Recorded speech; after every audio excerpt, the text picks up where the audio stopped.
Bien. Bueno.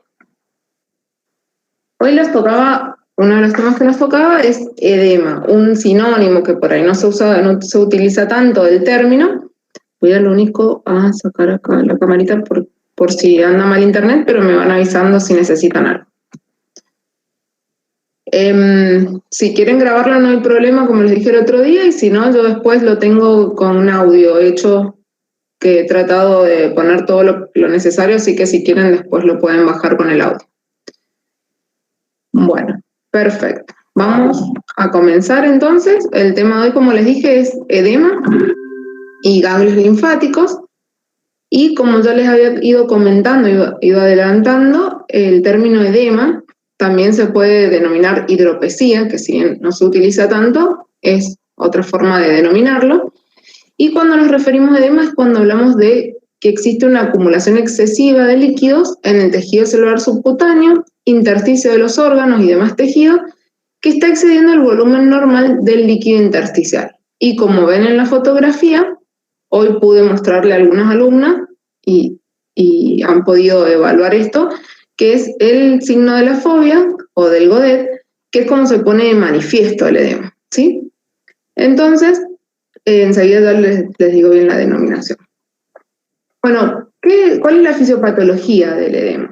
Hay diferentes causas. Una es cuando hay una alteración de la reabsorción de líquidos por presión venosa aumentada o por mal drenaje linfático. Otra causa puede ser la disminución de la presión oncótica del plasma, puede ser por aumento de la permeabilidad capilar, o puede ser por retención de sodio y por consiguiente de agua de origen renal o endocrino, ¿sí? Después vamos a ir viendo las características de cada uno de ellos. Bueno, acá en este esquema lo que les he querido mostrar es que cualquiera de esos mecanismos a los que nos estamos haciendo referencia, ya sea aumento de la presión hidrostática, disminución del flujo sanguíneo, todos estos mecanismos lo que producen es un desplazamiento del líquido del plasma al intersticio y van a producir una hipovolemia arterial efectiva que a su vez va a desencadenar otros mecanismos, como por ejemplo el que se ve acá, que es la activación del sistema renina-angiotensina, que va a producir una retención de sodio y de agua con la liberación también de hormona antidiurética, y la hormona antidiurética lo que hace es reabsorber agua también en el túbulo colector. Entonces, todos estos mecanismos compensatorios intentan mantener la volemia normal, pero como los mecanismos primarios, que son los que dijimos en la diapositiva anterior y acá arriba, que están descritos acá arriba, como cualquiera de estos mecanismos primarios, que son los que causaron el edema, van a persistir porque son los causantes de este edema, por más que existan estos mecanismos compensatorios para mantener una volemia, este líquido va a seguir yendo al espacio intersticial y va como a cerrar el círculo y va a mantener toda esta patogenia que es la que produce el edema y así lo va a ir perpetuando. Cuando hacemos el interrogatorio, que habíamos dicho que denominamos semiotecnia, la semiotecnia habíamos dicho que se componía, una de las cosas que se componía era del interrogatorio. Habíamos dicho que en el interrogatorio teníamos que preguntar la impresión que tiene el paciente acerca de su cuerpo. Cuando viene el paciente y nos dice, me siento más hinchado, me siento que ha aumentado el diámetro de un miembro superior o inferior, siento que mi cuerpo está distinto, preguntar bien qué es lo que siente, dónde está sintiendo esos cambios, si esos cambios los ha sentido en forma brusca, en forma aguda, como habíamos dicho anteriormente, o si eso ha sido progresivo, si eso ha ido acompañado de otros síntomas, como por ejemplo dolor, prurito. Tenemos que, como habíamos dicho en la clase anterior, interrogar bien detalladamente cómo se fue presentando estos cambios que él está percibiendo de su cuerpo y cuáles son los síntomas acompañantes, como parte de la semiotecnia del edema. Como también les había comentado, el paciente que padece edema suele aumentar de peso, ¿sí? Y puede ser más o menos rápido o no, o puede ser progresivo. Entonces, una de las cosas que quizás nos puede referir es eso, que siente que está hinchado, que su peso ha cambiado, que ha aumentado, que a pesar capaz que hace dieta, eso no lo puede modificar. Entonces, uno de los elementos útiles en nuestra semiotecnia habíamos nombrado a la balanza para poner de manifiesto también algo que se conoce como preedema o edema oculto. Acá en esta diapositiva les describo también cómo seguimos con la semiotecnia. Ya interrogamos, preguntamos, tuvimos ya el tiempo necesario con el paciente y vamos a ir a la inspección. En la inspección podemos tener dos situaciones. Podemos tener un edema que es aparente, que nosotros al inspeccionar al paciente lo podemos evidenciar, que es cuando se produce retención de líquido aproximadamente del 10% del peso del cuerpo corporal. Ahí es cuando nosotros probablemente, si la retención es del 10% del peso, vamos a poder evidenciar. Pero también tenemos otra situación, que es el edema oculto o el preedema. Ese edema quizás no lo podemos observar, no lo vamos a evidenciar viendo al paciente. Entonces, para eso habíamos dicho que tenemos este otro recurso, que es registrar las variaciones diarias del peso corporal. Lo que tenemos que tener en cuenta es que siempre tenemos que registrar ese peso a la misma hora y que generalmente lo que nos puede llegar a llamar la atención y puede llegar a hacernos sospechar que estamos frente a un edema oculto es cuando hay variaciones diarias entre 300 y 400 gramos del peso del paciente. Obviamente diarias si esto lo tenemos internado. Si no está internado, quizás en un control notamos que en pocos días el paciente tiene este tipo de variaciones en el peso. Incluso hasta le podemos dar que lo controle en su casa y ahí podemos sospechar que estamos frente a un edema oculto. Bueno, también a la inspección lo que podemos ver, aparte de los cambios en el peso, es que quizás tenemos hinchazón o aumento o un edema de los párpados superiores, en los miembros inferiores o superiores, en el dorso del cuerpo, en lugares en los que se atenúan o desaparecen los relieves óseos, como vemos en la foto de la señora de la izquierda, ¿sí? Sus relieves óseos no están evidenciados porque está la retención de líquido que tiene, que igual que en los miembros inferiores, no se pueden evidenciar. Y a la palpación habíamos dicho que el elemento que tenemos es la búsqueda del signo de la fobia o signo de Godet. ¿Cómo lo vamos a poner de manifiesto? Y el observador va a presionar el tejido con el dedo sobre una prominencia ósea, ¿sí? Vamos a buscar si es el miembro inferior, quizás en la cara anterior, buscamos la prominencia ósea, ahí vamos a presionar con el dedo y vamos a presionar durante más o menos 5 segundos. ¿Qué es lo que estamos haciendo con eso? Estamos tratando de que se produzca un hundimiento, una hendidura, una foseta, que nos hace sospechar justamente que estamos frente a un edema. Si nosotros presionamos con el dedo y producimos este hundimiento por más o menos 5 segundos y este hundimiento tarda unos segundos en volver a la normalidad, eso es signo de la fobia o Godet positivo, ¿sí? ¿Qué tenemos que tener en cuenta? Que si nosotros estamos sospechando un edema inflamatorio, que vamos a ver las características del edema inflamatorio, vamos a tratar de evitar hacerlo porque obviamente le vamos a causar dolor, ¿sí? Y si nosotros no podemos hacerlo sobre una superficie ósea, porque quizás el edema está en otra localización, podemos evidenciarlo con el signo de la pinza, o sea, pinzando los tegumentos con el dedo índice y el dedo pulgar. Esto lo podemos hacer quizás a nivel de los flancos, ¿sí? A nivel de la región lateral del abdomen.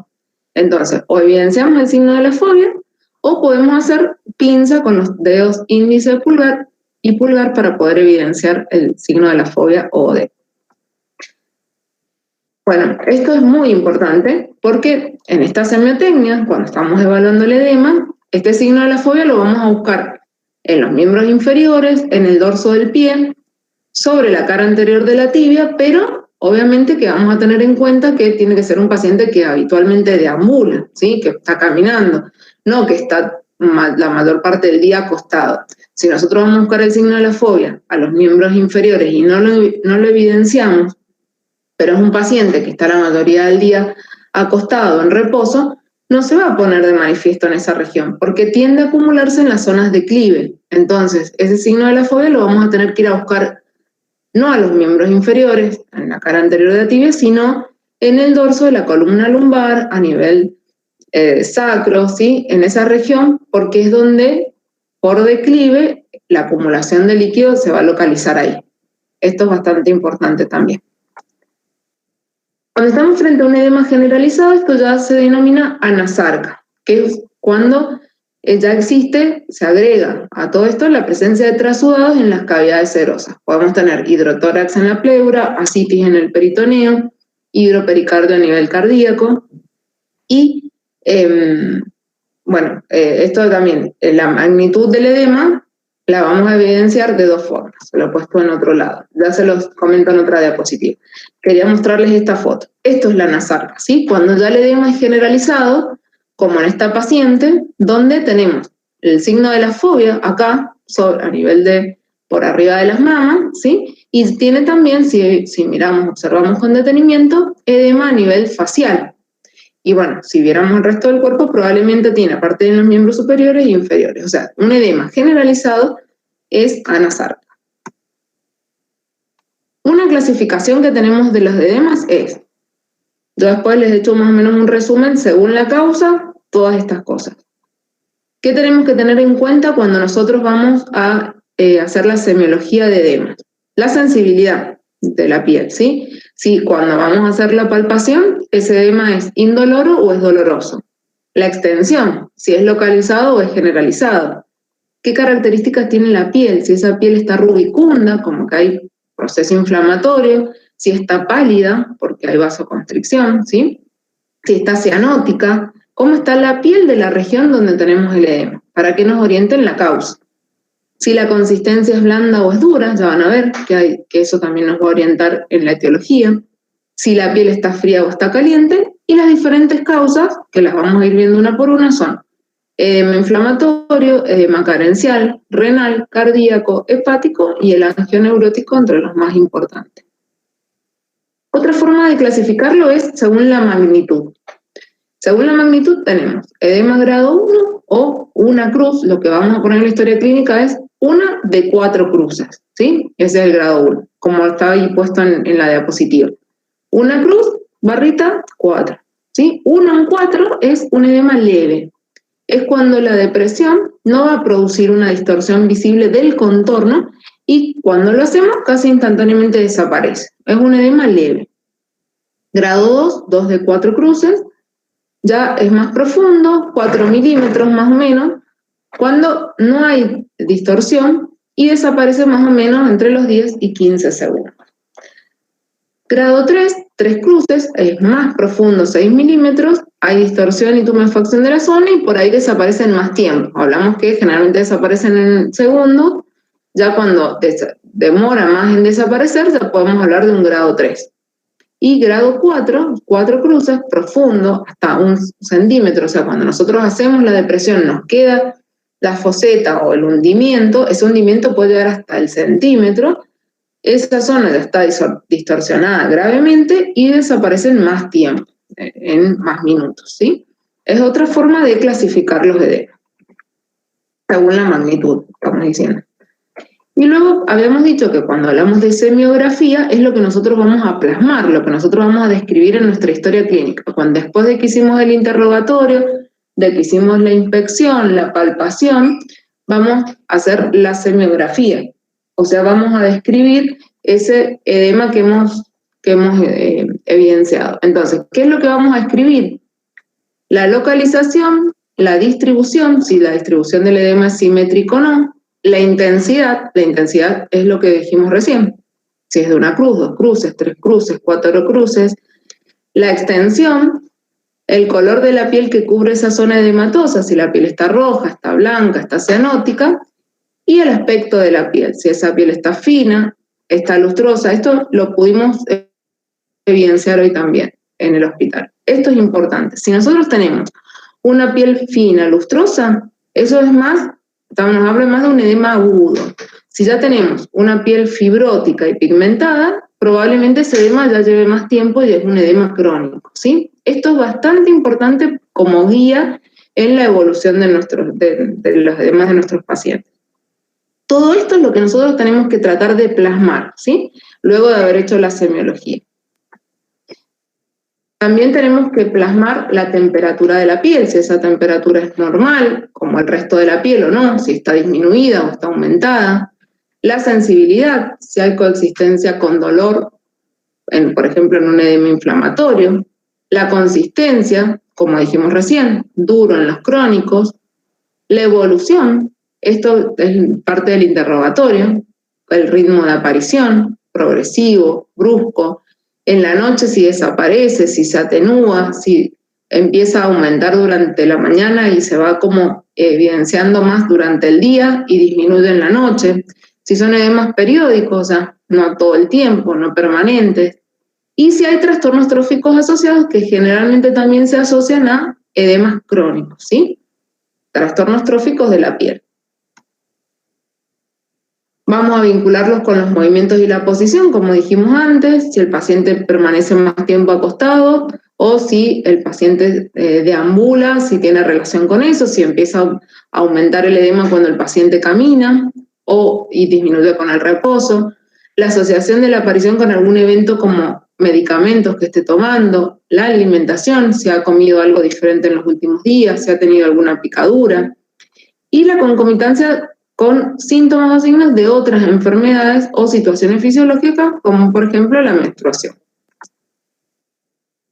¿Qué es lo que vamos a hacer? Ya hicimos inspección, interrogatorio, interrogamos al paciente lo más detalladamente posible, hicimos la inspección, la palpación, ¿y qué es con qué nos vamos a ayudar? Con el registro del peso diario, con la medición de la diuresis en 24 horas, ¿sí? Ya sea paciente internado o paciente ambulatorio, con el ionograma plasmático y urinario, la albuminemia y la búsqueda de proteinuria. Todo esto lo vamos a ver que nos va a hacer falta porque tenemos que también ver cuál es la causa. Quizás todavía no hemos llegado a la causa y tenemos que tratar de ver cuál es el origen de estos edemas. Entonces, ¿cómo vamos a hacer el enfoque diagnóstico del paciente con edema? Vamos a empezar viendo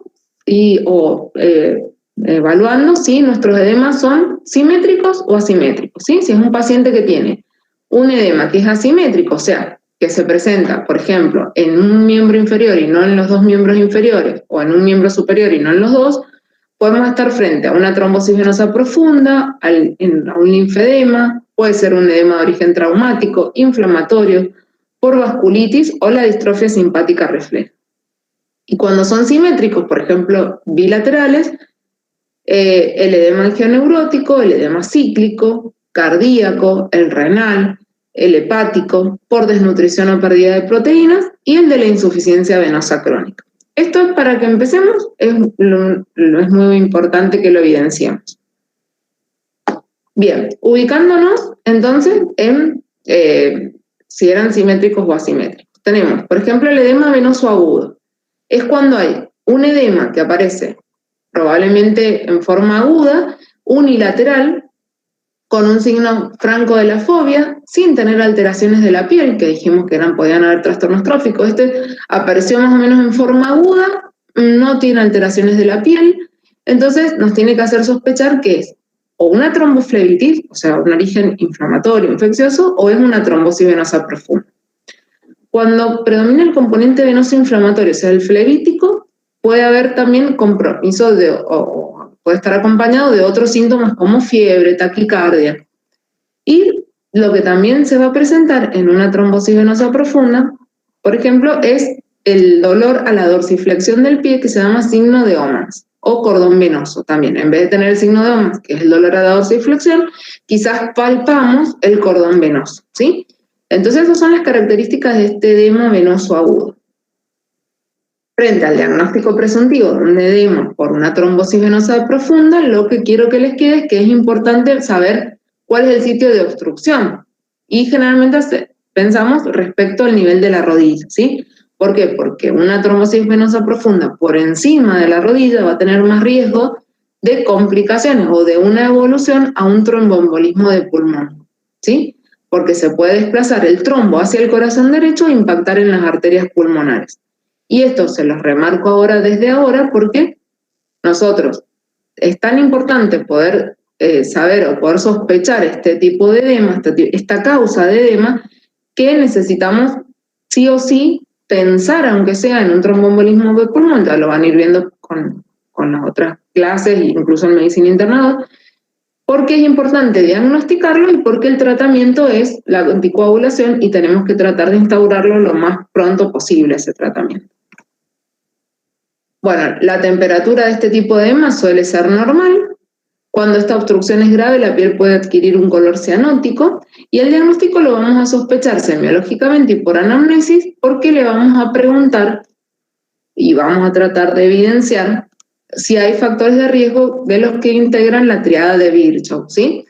Que es la estasis venosa, la hipercoagulabilidad y la lesión endotelial. En este caso, ¿qué vamos a preguntarle para saber si tiene riesgo de estasis venosa? Si ha estado en reposo prolongado, si ha tenido una cirugía traumatológica mayor en el último tiempo, ¿sí? Entonces, ustedes tienen que ir viendo la importancia del interrogatorio en todo esto también. Como les dije recién, reposo prolongado, inmovilidad, insuficiencia cardíaca, postoperatorio inmediato, neoplasias, anticonceptivos, es eso, no anticoagulantes, anticonceptivos orales, la patología venosa crónica, la obesidad y la trombofilia, ¿sí? Y el diagnóstico lo vamos a hacer solicitando un ecodoppler venoso. Cuando tenemos este edema venoso en miembros superiores, puede ser por obstrucción de las venas axilares, subcláveas o en la encrucijada yúgulo-subclávea. Quizás tiene el antecedente de cirugía, de lesiones por punción o cateterismo, o tenemos que pensar, o quizás ya sabemos ese antecedente, que sea por compresión tumoral. En el síndrome mediastínico también podemos tener la compresión o obstrucción de la vena cava superior que ocasiona edema del hombro, del cuello y de la cara y se llama edema en esclavina. Entonces, otro edema que si lo observamos y lo podemos identificar semiológicamente, podemos llegar a hacer un diagnóstico semiológico de un síndrome mediastínico por compresión o obstrucción de la vena cava superior. Y si bien acá les puse una fotito, que es cuando tiene edema. Esperen, en este quiero mostrarles primero cuando hay edema en el miembro superior, en el cuello y en el tórax, y se puede evidenciar, aparte de ese edema o de ese aumento, esto que vemos acá, que es la circulación colateral. Si nosotros semiológicamente vemos, evidenciamos este edema en esta región, en esta localización, quizás hasta teniendo antecedentes como los que dijimos previamente, con circulación colateral, tenemos que pensar en un síndrome de vena cava superior. Bien, luego tenemos el linfedema, que puede considerarse una forma especial de edema, ¿sí? Que también, como la anterior, generalmente es unilateral y es cuando los vasos linfáticos no drenan el exceso de proteínas que pasan normalmente al intersticio. Es crónico, con alto contenido proteico y favorece la proliferación fibroblástica, entonces vamos a tener un edema que característicamente es duro y que no deja fobia o odema. Los linfedemas pueden ser primarios, de carácter familiar, y los cuales son raros y se producen por agenesias linfáticas congénitas, como la enfermedad de Milroy, poco frecuente y es por transmisión autosómica dominante, o secundarios, que son más frecuentes debido a resecciones quirúrgicas y procesos inflamatorios reiterados que van a llevar a una obliteración linfática secundaria. Una imagen es esta, ¿sí? Es un edema unilateral, como los que estamos describiendo, que con respecto a la otra pierna, y es por obstrucción linfática. En miembros inferiores suele comenzar en el dorso, produce engrosamiento cutáneo porque generalmente lleva un proceso, es progresivo y es crónico, y a elevaciones papilares o cambios de la piel. Los secundarios son de larga evolución y pueden alcanzar grandes dimensiones y deformaciones, como lo que vimos en la foto, y da el aspecto de una elefantiasis, o se lo describe así como elefantiasis, se lo puede escribir. Bueno, después tenemos los edemas inflamatorios y los traumáticos. Otro tipo de edema, acuérdense que estamos describiendo edemas asimétricos unilaterales. Estos pueden ser inflamatorios como la celulitis, que es lo que describimos en el teórico anterior, o traumáticos. El mecanismo de estos edemas es por un aumento de la permeabilidad capilar por agresión directa, puede ser infecciosa, química, física o traumática, y característicamente en la semiología vamos a tener dolor, rubor, calor. Acuérdense todas las características de lo que es inflamación, ¿sí? Dolor, rubor, eritema, calor, aumento de la temperatura, ¿sí? Entonces, en todo edema que tengamos asimétrico, unilateral, con características de inflamación, pueden ser o traumáticos o inflamatorios. Tenemos que puede ser traumático con ruptura fibrilar, como es el desgarro de algún músculo, que puede ser generalmente en la pantorrilla, el gemelo, el sóleo, el plantar delgado. Y esto, cuando tengamos este tipo de edema traumático, nos va a obligar a hacer el diagnóstico diferencial con el edema que nombramos recién, que es el de la trombosis venosa profunda. ¿Por qué? Porque los dos son unilaterales, son dolorosos, pero al de la trombosis venosa profunda probablemente le va a faltar las características de un inflamatorio, y pensando en el desgarro vamos a tener que interrogar si el paciente ha sufrido algún traumatismo. El del desgarro generalmente presenta un fuerte dolor después de una dorsiflexión brusca del tobillo con el pie fijo, seguido de un edema hasta el tobillo y cambios de color de la piel por hemorragia de la fascia.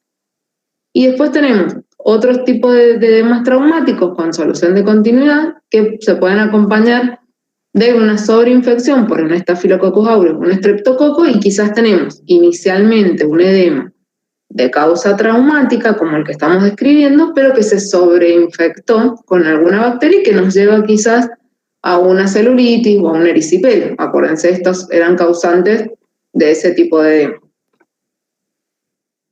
Después tenemos que en los trastornos del sistema nervioso central, cuando tenemos una paresia o una plejía, por ejemplo en una ACV, una paresia o una plejía de los miembros, lo que podemos tener es un edema asimétrico de la extremidad que está paralizada, subagudo crónico, que se produce por una parálisis vasomotora. Y tenemos algo que también no es infrecuente, que es la distrofia simpática refleja, que se denomina síndrome del dolor regional complejo, tipo 1, síndrome de Sue, que es un edema unilateral con dolor quemante, hiperestesia, hiperhidrosis, trastornos tróficos y óseos, que puede ser por causas centrales, tumores, infartos, traumatismo, o periféricos por inmovilización y traumatismo. Y pasamos a los edemas simétricos, ¿sí? A los que generalmente son bilaterales. Tenemos los edemas generalizados con retención hidrosalina, que son los que comienzan generalmente en los tobillos y ascienden hasta las piernas y muslos. Intervienen acá mecanismos de retención hidrosalina por hipovolemia arterial efectiva, y las causas pueden ser cardíacas, síndrome nefrótico y hepatopatía crónica difusa en estadio cirrótico. Ya vamos a ir viendo las características de cada una de ellas. Tenemos, acá les hice un resumen, ¿sí? De cada una de estas causas, les hice un resumen de lo que ustedes tendrían que tener en cuenta cuando van a hacer la semiología. Por ejemplo, decimos que este edema simétrico de causa circulatoria, que se produciría por un aumento de la presión hidrostática capilar, puede ser por una insuficiencia cardíaca derecha, por la obstrucción de un tronco, por la obstrucción de un tronco venoso, por permanecer parado mucho tiempo. Se va a localizar generalmente en miembros inferiores o en vena cava superior en la cabeza, en el tercio superior del tórax, en miembros superiores, vena subclavia produciendo todo miembro superior.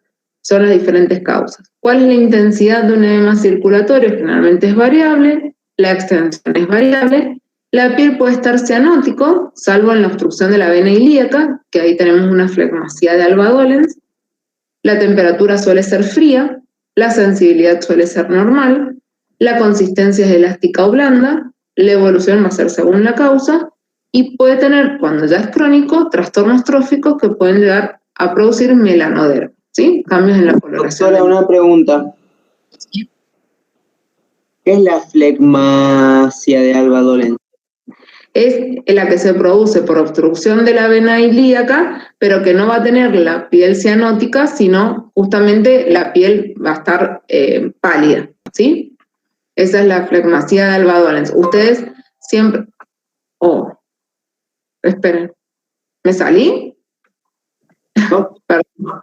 No, ¿Me salí de la presentación? No. Ah, bueno, bien, perfecto. Porque me toqué, siempre hago como...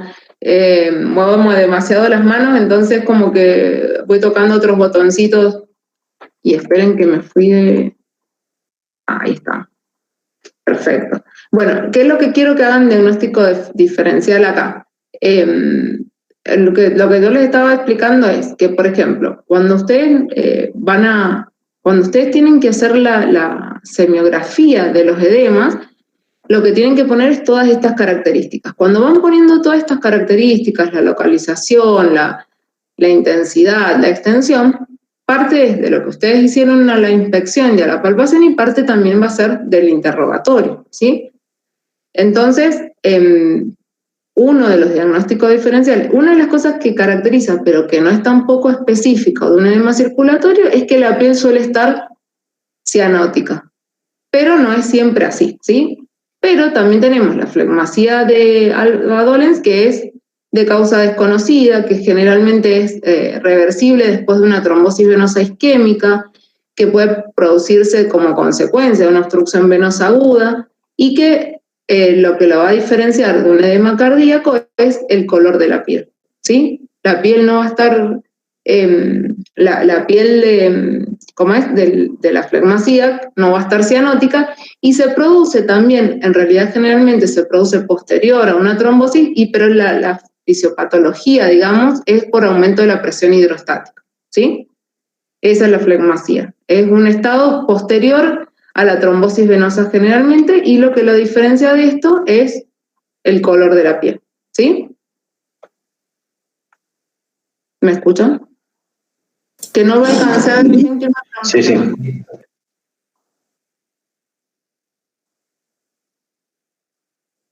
¿Sí? Bueno, perfecto. ¿Sigo?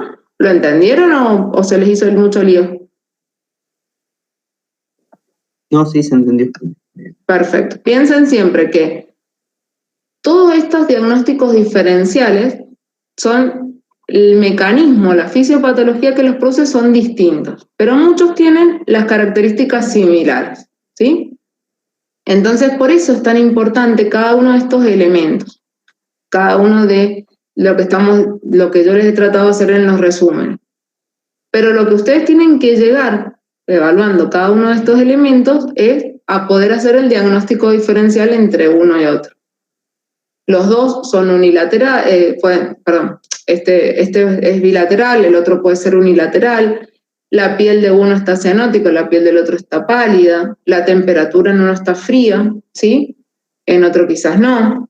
Entonces, estos cuadritos que yo les he hecho es tratando de que, no es para que se los aprendan de memoria, sino es para que ustedes los razonen. Si yo tengo un estado que es posterior a una trombosis venosa, quizás eso de edema no va a ser bilateral, va a ser unilateral. En cambio, si yo tengo una causa como la circulatoria, donde tengo un aumento de la presión hidrostática, mi edema va a ser bilateral, ¿sí? Ahí está. El edema del cirrótico, por compresión de la vena cava inferior, por ascitis y moderada hipoalbuminemia, generalmente se produce. ¿Cuáles van a ser los estados que yo voy a tener? Quizás un síndrome ascítico hematógeno o una cirrosis hepática. ¿Dónde va a estar el edema de este paciente? Miembros inferiores también. La extensión generalmente es solo en miembros inferiores, pero se puede ir haciendo más generalizado también. La piel del edema del paciente cirrótico va a ser pálida. ¿Por qué? Por la causa que estoy teniendo. La temperatura va a ser normal, no es un edema inflamatorio. La sensibilidad va a ser normal, la consistencia va a ser blanda, pero no tan blanda tampoco, a no ser que ya vamos a ver otra situación, y la evolución va a tener un inicio lento y va a ser progresivo, el edema del cirrótico. Va a tener trastornos tróficos y probablemente no, a no ser que después ya se vuelva crónico, pero en general no tiene. El del síndrome nefrítico se produce por un aumento de la permeabilidad capilar y un aumento de la presión hidrostática por retención renal de sodio.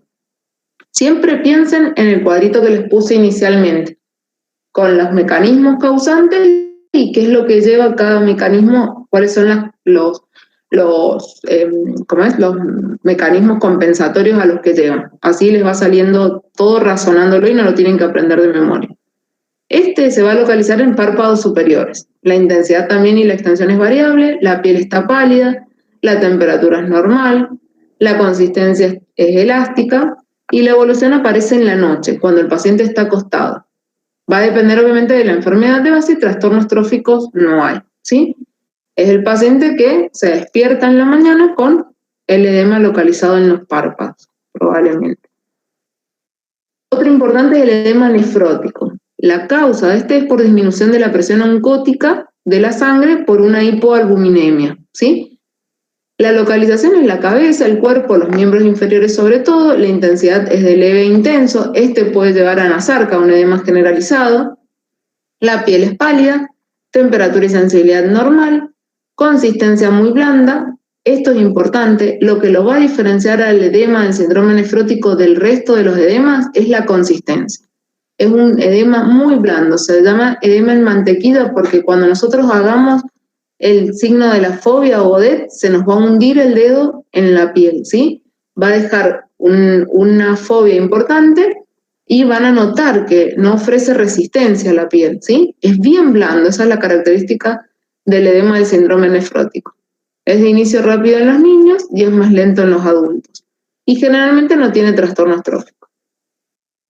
Edema inflamatorio, que ya hablamos recién, aumento de la permeabilidad capilar, es un líquido rico en proteínas en el intersticio, y lo que tiene de típico, siempre piensen que es que la piel está rubicunda y caliente, que genera dolor, que generalmente ese dolor es continuo, es pulsátil, la consistencia es elástica, va a ser blando cuando, como habíamos dicho ayer, se acompañe de una acumulación de pus, y eso lo va a hacer más blando, pero nunca va a ser tan blando como el del síndrome nefrótico, y puede tener trastornos tróficos y evolucionar a fístulas, ¿sí? El edema alérgico, que es por vasodilatación capilar de aumento de la permeabilidad, es típico del edema angioneurótico o de la urticaria gigante. La localización es variable, preferentemente en la cara, la intensidad es variable, la extensión también, la piel es pálida, la temperatura es normal, pero lo que tiene de característico es el prurito, ¿sí? Es un edema alérgico, prurito, aparece súbitamente, desaparece en horas y puede llegar a obstruir la vía aérea cuando ya son más graves. Trastornos tróficos no hay porque es un edema agudo, ¿sí? Es un edema que se produce rápidamente. El edema linfático, por falta de drenaje linfático del líquido intersticial, es del que hablamos recientemente, y la piel va a estar normal, la temperatura va a estar normal a fría, la sensibilidad va a estar normal, pero lo que tiene de característico, y es lo que ustedes pueden ir razonando en cada uno de estos tipos de edema, tenía característico que es duro la consistencia, no deja la fobia, y hay una intensa proliferación de tejido conjuntivo que forma areolas subcutáneas donde se ubica el líquido sin poder desplazarse, por eso es duro. Y los trastornos tróficos los tiene, porque generalmente es duro y se hace crónico, entonces lleva a una elefantiasis y puede haber engrosamiento y pigmentación de la piel. Yo les aconsejo que los traten de razonar, vean los mecanismos que producen a cada uno y vean las diferencias que tiene cada uno de ellos con respecto a los otros. Después, 2 palabras de la insuficiencia venosa crónica, que es por hipertensión del sistema venoso, también la tenemos que tener en cuenta. Generalmente es secundaria una alteración de la función válvulo-parietal del sistema superficial y profundo o a una falla de la bomba musculovenosa. Este es un edema frío, es indoloro y se acentúa durante el día. La persona se levanta bien, sin edema, porque estuvo toda la noche en reposo, y a medida que va pasando el día va progresando. La agrava el sedentarismo y la posición de pie, y mejora o desaparece a la noche. Entonces acá va a ser importante nuestro interrogatorio, como yo les voy a insistir mucho con eso. Doctora, ¿le puedo preguntar algo? Sí, Franco. Mi abuela tiene insuficiencia cardíaca. ¿Sí? Y hubo un momento en donde se puso crítica la situación y estaba en posición de cúbito y el pecho, como que se iba para el pecho el edema. Y bueno, como dice usted, cuando ella se paraba o caminaba, en las piernas se notaba mucho lo que era signo de la fobia. ¿Y no notabas cuando se acostaba, aparte de cambiar justamente la localización, no tenía dificultad para respirar, no aumentaba la disnea? Sí, eso sí lo notamos, por eso la llevamos a la clínica, bueno, gracias a Dios ahora está bien, pero en ese momento también, como que el pecho se inflaba y era muy notorio. Era muy notorio normal, sí. El cambio de localización. Sí. Tal cual, Franco. Y bueno, eso que vos decís es porque cuando el paciente está deambulando, lo que decimos es que justamente se localiza en la zona de gravedad. Yo, chicos, no me ven, pero yo hago con las manos como si me estuvieran viendo. Pero es que voy a sacar. Entonces hago como que me estuvieran viendo, entonces por ahí toco los botones que no tengo que tocar. Lo que vos has visto, Franco, es que cuando ella deambulaba o estaba parada, eso se iba por la gravedad a las zonas de declive, ¿sí? El aumento del líquido, ¿sí? Y cuando ella se acostaba, probablemente lo que había era una reabsorción de líquido con con una reabsorción de líquido, y lo que iba era hacia el lado derecho del corazón, ¿sí? Reabsorbe y va hacia la vena cava. Entonces eso es lo que a veces a ese tipo de pacientes, al reabsorberse los edemas y al ir por el retorno venoso al lado derecho, ya lo van a ir entendiendo un poco más, pero se va por vena cava. Eso genera también disnea, dificultad respiratoria, porque ese líquido está yendo por retorno venoso a producir un aumento de la disnea. Entonces son pacientes que típicamente vos notabas en tu abuela justamente ese cambio en la localización, y a su vez ese edema que cambia de localización se acompaña de otros síntomas como la disnea, y eso es típico del edema de origen cardíaco. Sí, es bien típico eso. ¿Y hay algo más que nos quieras comentar de lo que vos has podido notar en eso? La llevaron y tenía una insuficiencia cardíaca descompensada, probablemente. Sí, y bueno, la medicaron con diuréticos y estuvo bastante grave, pero bueno, salió. Así que ahora está bien. Lo que pasa es que ella tenía que tomar ciertos medicamentos que no los tomaba, entonces al pasar el tiempo se agravó más el cuadro hasta que llegó, le vuelvo a repetir, era muy notorio el edema acá en el pecho, porque en el día, como decía usted, que se encontraba bien, se encontraba normal, y en la noche por ahí eran la madrugada, íbamos a la casa de ella porque le costaba respirar, o sea, tenía disnea, y era muy notorio el cómo se agrandaba el pecho por el edema. Ajá, claro, es muy típico eso, se acuestan en la noche, reabsorben los edemas, y entonces no es solo el edema, sino esa dificultad, esa disnea paroxística nocturna, quizás ortopnea, y todo eso es lo que ustedes van a tener y es re importante lo que él dice, porque cuando ustedes empiezan a interrogar a un paciente, él mismo les está diciendo algo que es muy importante. Cuando ustedes empiezan a ver cuál puede ser la causa de este edema y ustedes empiezan a sospechar que es de origen cardíaco, por dónde está localizado, por las características de la piel, por los síntomas acompañantes, tenemos que saber, que quizás ya sabe, el paciente conoce que tiene insuficiencia cardíaca, pero ¿qué descompensó esta insuficiencia cardíaca? Una cosa es saber la causa, ya lo van a ir viendo en cardiovascular, pero ¿cuál es la causa de esta insuficiencia cardíaca? Puede ser isquémica, ustedes van a evaluar por un lado cuál es la causa que tiene, pero aparte ustedes tienen que evaluar qué la descompensó, porque ella quizás habitualmente solo tiene ortopnea, y progresó a una disnea paroxística nocturna, o la magnitud de la disnea progresa, y entonces ustedes están frente a un paciente con antecedentes de insuficiencia cardíaca que se descompensó. ¿Qué es importante preguntarle? Y él mismo lo ha dicho recién. ¿Qué es lo que la descompensó? Falta de medicación, no está medicada, o está medicada y no tomó la medicación, o sobrecarga hídrica, o hay algún trastorno de la diuresis, aparte está sobreagregada una insuficiencia renal, que el paciente no está orinando lo suficiente. Entonces, cuando ustedes están frente a estos pacientes, es re importante el interrogatorio de qué descompensó esta insuficiencia cardíaca. Y Franco mismo lo estaba diciendo, ella no estaba tomando su medicación. Si el familiar no lo dice tan claro como él, ustedes tienen que interrogar qué la llevó a que se descompensara, ¿sí? Está buenísimo tu aporte, Franco, porque es típico y es biología pura. Así que está buenísimo. Gracias por lo que nos has comentado. Bueno, gracias. Bien, entonces,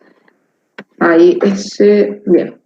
Entonces acá, bueno, acá tenemos algo también relacionado. Cuando es vespertino y es moderado, va a indicar insuficiencia de los sistemas superficial y perforante, que lleva a una hipertrofia para que se produzca el drenaje. Y cuando es marcado e invalidante, indica que ya hay compromiso del sistema venoso profundo. Bien, y después tenemos algo que es el síndrome postrombótico, un paciente que tuvo una trombosis venosa profunda y que después tiene una hipertrofia de la bomba musculovenosa y una recanalización del sistema profundo que se va a llevar a un aumento del volumen del miembro, al principio sin edema, y luego va a tener varices secundarias y va a poder llevar esto a una inmovilidad del paciente, atrofia de la bomba. Entonces, también quizás es un edema posterior a una trombosis venosa y se llama edema edema postrombótico. Bueno, cuando hay un edema inflamatorio crónico también tenemos que saber que puede haber linfangitis, perilinfangitis, endolinfangitis, que va destruyendo todo el sistema y da paso a que ya quede un edema permanente, un linfedema de alto flujo y elevado contenido proteico, ¿sí? Entonces, y a esto se le puede agregar hipodermitis y úlceras. Esto es para que se vayan relacionando, no es para que tampoco eso se lo aprendan de memoria. Y después tenemos el edema idiopático cíclico, que es generalmente en mujeres, en el ciclo menstrual, se acompaña de otros síntomas como cefalea, ansiedad, fatiga, aumento de peso, va a ser mayor o menor evidente en una u otra mujer, y está vinculado generalmente a modificaciones o variaciones en el nivel de estrógenos que van a llevar a cambios en la permeabilidad capilar, ¿sí? Algunas, si es muy sintomático, pueden necesitar como tratamiento progesterona, ¿sí? Y después por fármacos, diferentes fármacos, IECA, alfa-metildopa por hipersensibilidad, antagonistas cálcicos, esto es bastante frecuente, diltiazem, dihidropiridínicos, nifedipina. Estos, los antagonistas cálcicos que se utilizan como antihipertensivos, los tenemos que tener en cuenta porque muchas veces, como producen vasodilatación y edema, muchas veces el paciente consulta y cuando nosotros los interrogamos han empezado recientemente un tratamiento con antagonistas cálcicos y es la causa de los edemas, ¿sí? No es infrecuente esto, ¿eh? Glucocorticoides, estrógenos y los AINES como ibuprofeno y también tenemos a la rosiglitazona. Profe, ¿Sí? ¿le puedo hacer una consulta? Sí. Con el consumo de estos medicamentos que le dan más, que se les genera el edema, ¿se les saca el medicamento, se los cambia, se trata el edema, pero con los medicamentos te va a generar edema también? ¿Qué se hace en ese caso? Generalmente cuando es por ahí por los dihidropiridínicos,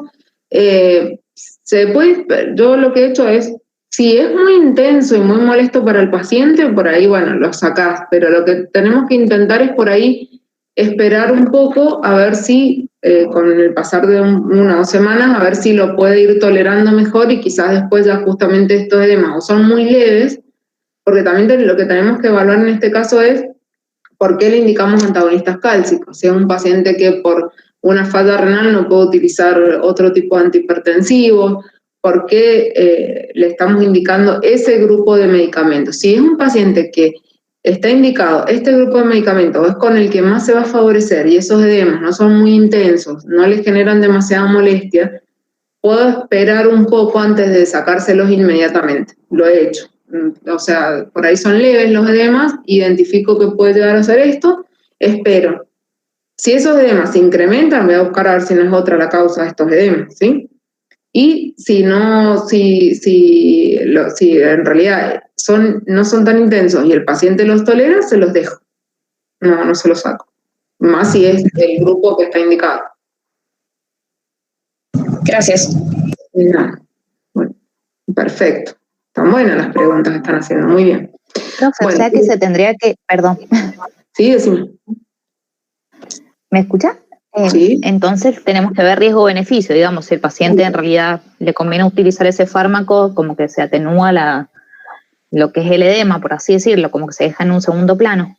Sí, porque en realidad es como un efecto adverso del fármaco, pero en realidad no tiene demasiadas complicaciones. salvo que sea un edema muy importante, que le está generando mucha incomodidad al paciente, molestias para deambular. Ya si está acompañado de otra sintomatología por ahí, bueno, no, si le está interfiriendo con alguna actividad de la vida diaria, no sé, si es deportista y el edema le está generando molestias, obviamente no. Pero si es un edema leve que no le está generando demasiados trastornos y el paciente lo puede, es más, se puede hasta charlar con el paciente.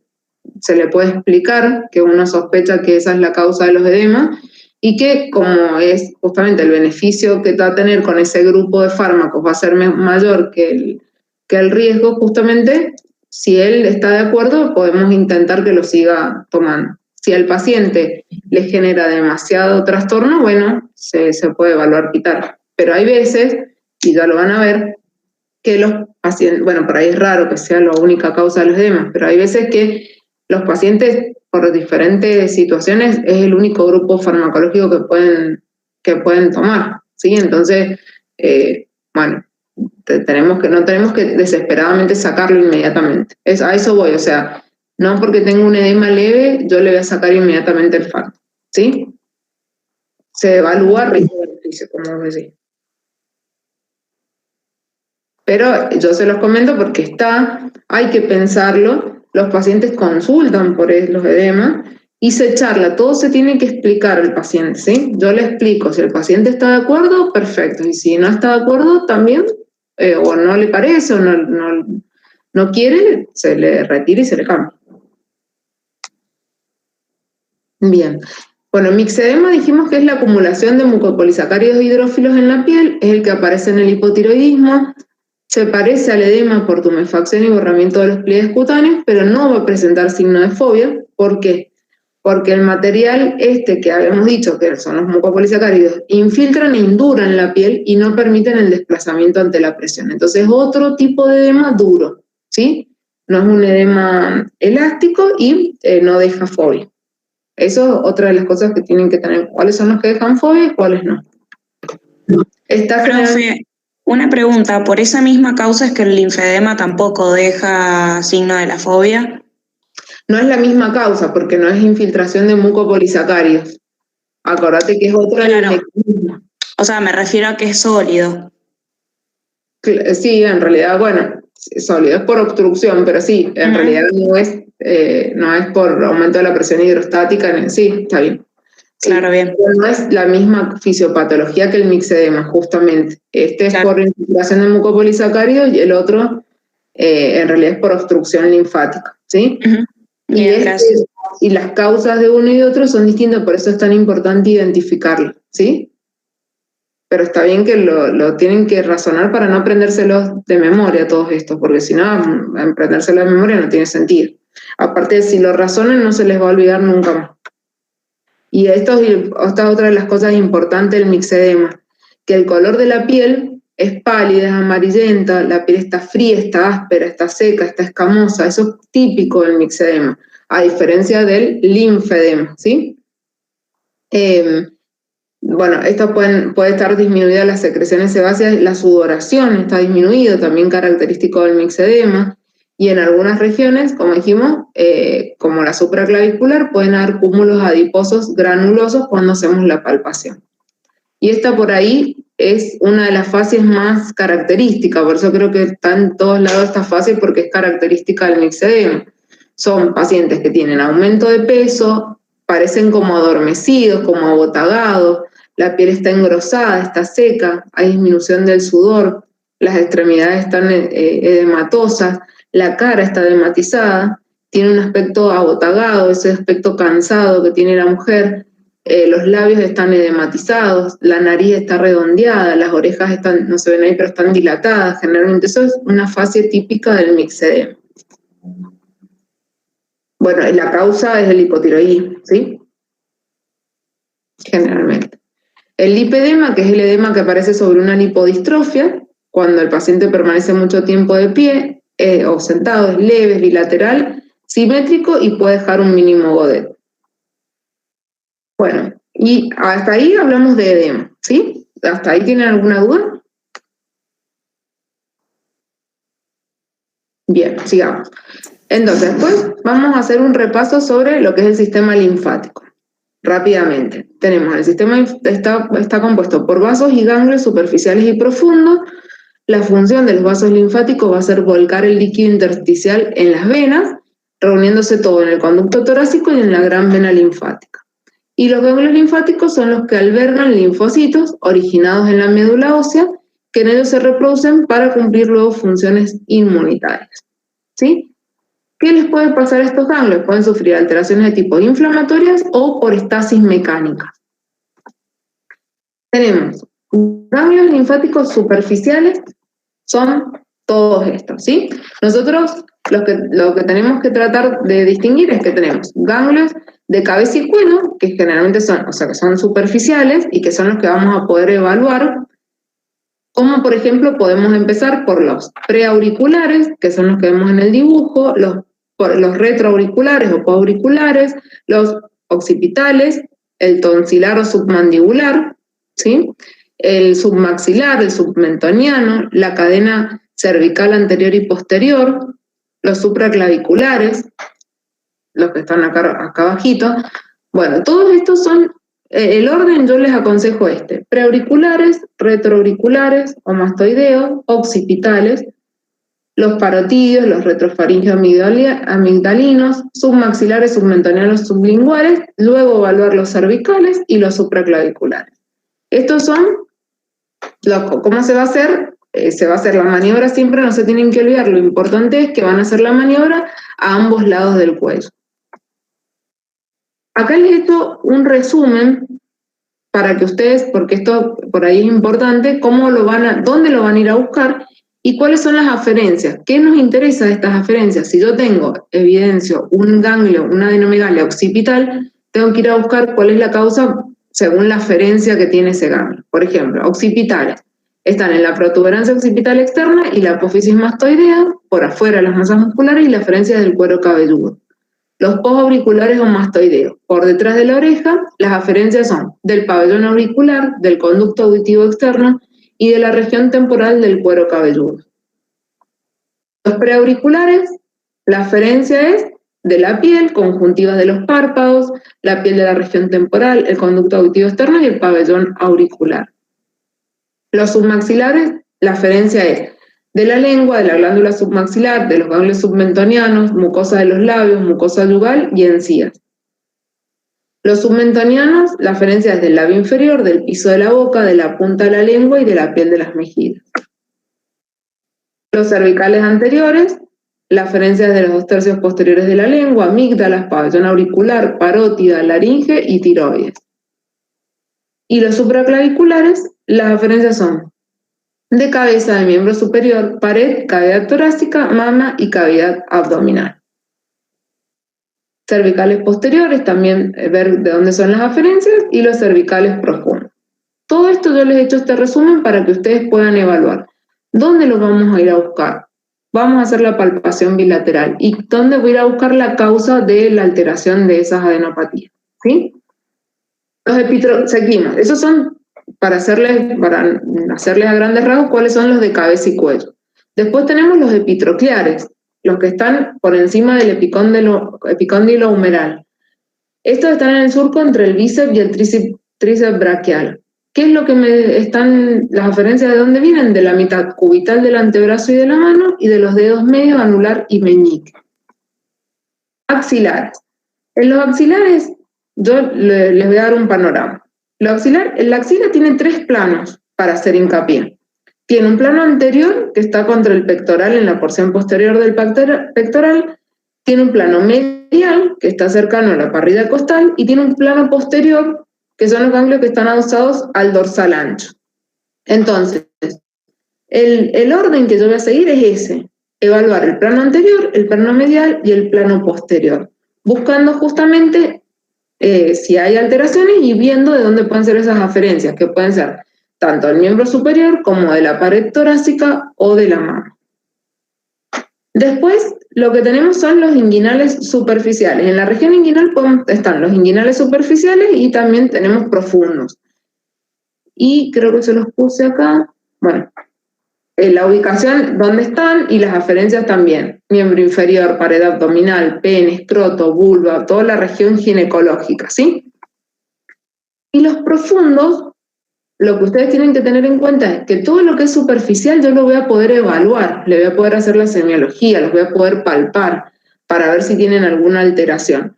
Y los profundos justamente son los que están en las cavidades, en el tórax, en el abdomen, y no van a ser evaluables por el examen físico. Entonces, ustedes saben que están, pero yo semiológicamente no voy a poder hacer la semiología de estos ganglios. Son los que están en el ilio pulmonar, mediastino, intraabdominales, retroperitoneales y pelvianos. Bien, esto es lo que nos van a poder dar de evidencia, que cuando son ganglios enfermos, estos te pueden deformar el abdomen y se pueden llegar a ser palpables cuando son una gran masa adenomegálica, que adquieren un volumen significativo o que el paciente sea muy delgado. Si no, una masa adenomegálica de ganglios linfáticos profundos va a ser difícil, pero cuando están en abdomen podemos llegar a tener una masa tan grande y tan significativa que nos puede llegar a producir un abovedamiento, una deformación o hasta se puede palpar cuando hagamos la palpación del abdomen. ¿Cuál va a ser la semiotecnia? Va a ser, lo que quiero detectar es si hay asimetrías o si hay masas visibles, si hay cicatrices de cirugías, si hay enfermedades ganglionares previas o si hay supuración de esos ganglios. Voy a tener que estar con una luz indirecta para que me ayude a resaltar las estructuras y se puede llegar a describir, por ejemplo, lesiones cutáneas con adenomegalia satélites. Por ejemplo, una lesión que nos haga sospechar un melanoma con una adenomegalia satélite de esa lesión. La piel tiene que ser normal por encima de los ganglios, ¿sí? Si la piel está edematizada o está con aumento de la coloración, podemos llegar a sospechar una adenitis piógenes, ¿sí? Que está sobreinfectada. O si la piel de la región inguinal tiene una coloración azulada, vamos a sospechar un linfogranuloma venéreo, por darles ejemplos. A lo que quiero llevarlos es que la piel por encima de los ganglios siempre tiene que ser normal. Si está alterada tanto en color o edematizada, tengo que pensar que es algo que no es normal. También podemos estar frente a una linfadenitis tuberculosa que produce una cicatriz estrellada en la región cervical o supraclavicular por la supuración, que se llama escrófula. Puedo estar frente a una linfadenitis aguda superficial también, que es más o menos lo que estuvimos hablando, son las infecciones por los estreptococos grupo A. Una linfadenitis nodular, que es cuando hay una tumefacción nodular a lo largo del trayecto linfático, ¿sí? Como ejemplo se los he puesto. Y cuando vayamos a hacer la palpación, lo importante de la palpación es que se va a hacer con el pulpejo de uno o más dedos, del índice, del medio y del anular, con una presión variable mínima y para evitar que los desplazamientos. Y con movimientos circulares o de vaivén. Eso es importante, ¿sí? Nosotros vamos a tratar de usar estos tres dedos vamos a utilizar el pulpejo de estos tres dedos y los movimientos que vamos a hacer son circulares o de vaivén.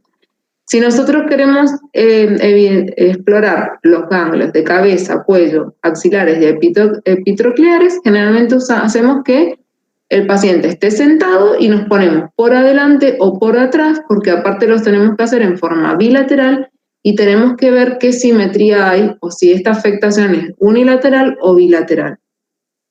Y vamos a sostener también, por ejemplo, cuando queremos evidenciar los de una cadena, de una región lateral del lado izquierdo o del lado derecho, lo que vamos a hacer es sostener la cabeza con una de las manos y la vamos a flexionar y a rotar o a extender para que podamos evidenciar, porque si nosotros tenemos el cuello muy tirante, por ahí quizás no evidenciamos del todo las características de estas cadenas ganglionares. Entonces por ahí hacemos la flexión de la cabeza para que nos deje un poco más relajado la musculatura y que podamos evidenciar mejor, por ejemplo, los ganglios del cuello. Y acá en esta les he puesto más o menos cómo lo vamos a hacer. Por ejemplo, en la foto que dice A, arriba son los preauriculares. Generalmente la palpación la hacemos con un solo dedo, con el dedo índice, como vemos en la foto, y con los movimientos circulares. En la foto que dice B son los ganglios cervicales anteriores, como dijimos, por detrás o por adelante del paciente, y con nuestros tres dedos, índice, medio y anular, y en forma bilateral, en el mismo momento para que podamos comparar un lado y el otro. El lado C, en la foto C digo, son los supraclaviculares, ahí también quizás podemos hacerlo con un solo dedo a los supraclaviculares, y en los ganglios cervicales profundos, que es lo que dijimos que ¿saben? Los cervicales profundos, que los tenemos que evaluar a ambos costados, a ambos lados del cuello, los podemos evidenciar con el dedo pulgar y el dedo índice como en pinza, como se observa ahí, ¿sí? Esas son las maniobras que podemos utilizar al inspeccionar los ganglios de cabeza y cuello. Bueno, la maniobra de Valsalva es la que facilita los supraclaviculares y es hacer fuerza al paciente, esa es la maniobra de Valsalva. Le hacemos hacer fuerza, le decimos haga fuerza como si fuera a ir de cuerpo, así de esa manera. Y vamos a evidenciar quizás ganglios que estén en la región supraclavicular. Estas son algunas características. Si nosotros palpamos los epitrocleares, generalmente es porque es algo patológico, no es normal palpar los epitrocleares. Y tenemos que determinar diferentes características al evaluar los ganglios. ¿Qué es lo que vamos a describir en la historia clínica? La forma y el tamaño de lo que estamos palpando, la sensibilidad, si está aumentada o está disminuida, o sea, si son dolorosos o no, la consistencia, si son elásticos, si son duros, ¿sí? Y la movilidad, si son móviles. Esto es una de las más importantes también. Si son móviles o cuando nosotros los palpamos a esos ganglios, están fijos a los planos profundos. Entonces, acá les he puesto un cuadrito que es ganglios normales, a la inspección, la piel es normal, que es lo que les estoy diciendo, patológicos, puede haber linfangitis, tumores, ¿sí? Visibles o no, y a la palpación tenemos que un ganglio normal es elipsoidal, el patológico es redondeado, el patológico generalmente mide más de 1 centímetro, los inguinales patológicos más de 2 centímetros, los patológicos son dolorosos y los normales no, la piel, la consistencia del patológico es firme o pétrea y el normal es blando elástico, y los patológicos, estos característicos, están adheridos entre sí, están adheridos a la piel o están adheridos también a los planos profundos, cuando los ganglios normales son móviles. Esto, sí, quiero que estas características se las sepan bien. Bueno, ¿qué estructuras pueden simular adenomegalias y que van a estar en las regiones donde vamos a ir a palpar? Tumefacciones de glándulas salivales, quistes braquiales o tiroglosos, huesos yoides, el hueso yoides, tumores vasculares, bóceo nodular, las bandas de músculo cutáneo del cuello, hernia crural, metástasis subcutáneas, prolongación axilar de la glándula mamaria, la hidradenitis axilar, los lipomas, los fibrolipomas, los neurofibromas. Entonces, por eso es que tenemos que tener tanto cuidado en la inspección, en la palpación. Bueno, después tenemos las alteraciones inflamatorias de los ganglios, que son las linfangitis, que puede ser troncular o nodular. Esto es cuando comprometen los troncos profundos que corren por el tejido celular subcutáneo, que a su vez rodean los grandes vasos. Eso hace que sea troncular y se manifiesta por una celulitis perivascular o una tromboflebitis. Acá me quedó medio torcido, pero bueno, es importante también el diagnóstico diferencial entre una tromboflebitis, que es lo que hablamos antes, y una linfangitis, que es esta afectación de los ganglios, ¿sí? Los antecedentes generalmente de una tromboflebitis, o sea, de la región venosa, es una inyección. Un paciente en el hospital, lo van a ver por ahí más de una vez, paciente que tiene un cordón, una induración, y que tiene el antecedente que le estuvieron poniendo una vía en el brazo, o las varices en las piernas en otro tipo de paciente. Eso nos hace pensar en tromboflebitis. Linfangitis tiene una herida, una infección superficial. Generalmente la linfangitis tiene fiebre alta, tiene escalofríos o equivalentes febriles, no es dolorosa la linfangitis, no tiene un edema difuso, la rubicundez es lineal y tiene adenitis, pero no tiene el cordón duro palpable, que es la característica de la tromboflebitis. Paciente que yo estoy sospechando una tromboflebitis, probablemente le pueda palpar el cordón indurado con el antecedente de una inyección previa, de una vía previa, una inyección endovenosa. Y generalmente las tromboflebitis recidivan en el mismo sitio. Las alteraciones mecánicas que pueden producirse en los ganglios, a nivel de los ganglios, son por estasis, se manifiestan por edemas no inflamatorios, linfedemas o piel de naranja, y el linfedema habíamos dicho que era duro, no deja godet, no duele y está limitado al territorio correspondiente.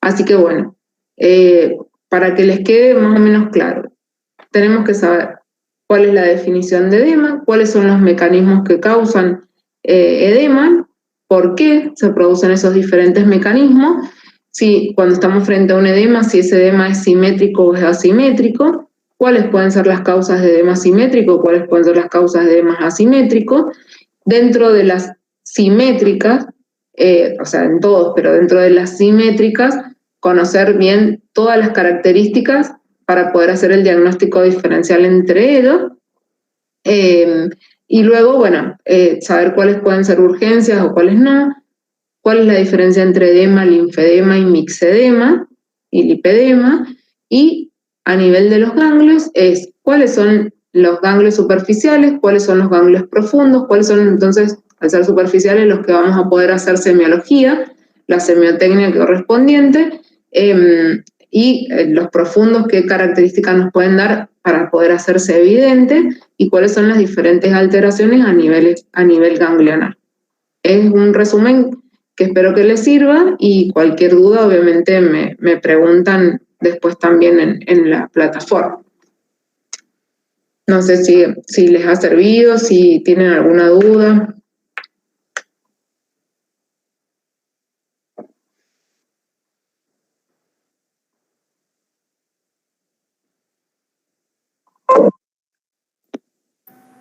No, doctora. Profe, en los ganglios linfáticos superficiales, usted dio una disposición de cómo ir buscándolos. ¿Los puede repetir?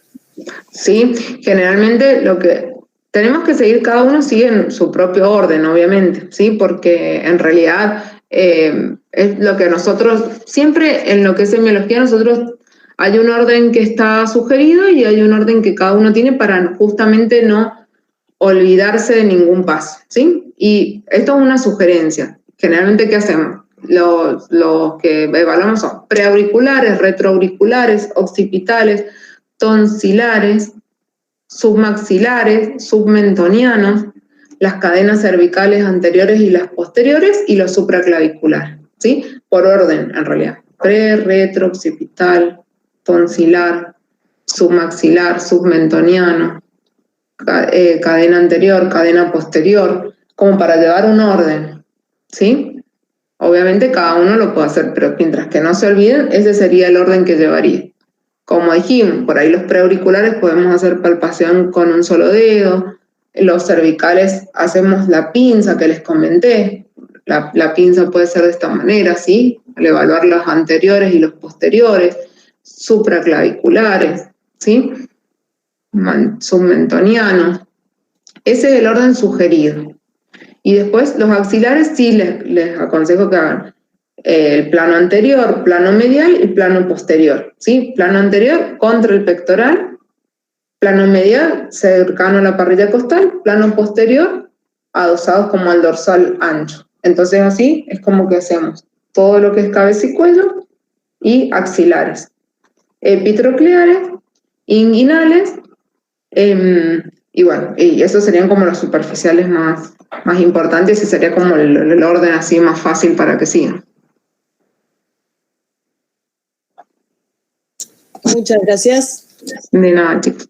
Y bueno, tener en cuenta eso, que los profundos, gracias a ustedes, chicos, todos por ingresar, muchas gracias a ustedes. Los profundos no se van a manifestar, salvo que sean grandes masas de volúmenes muy grandes, ¿sí?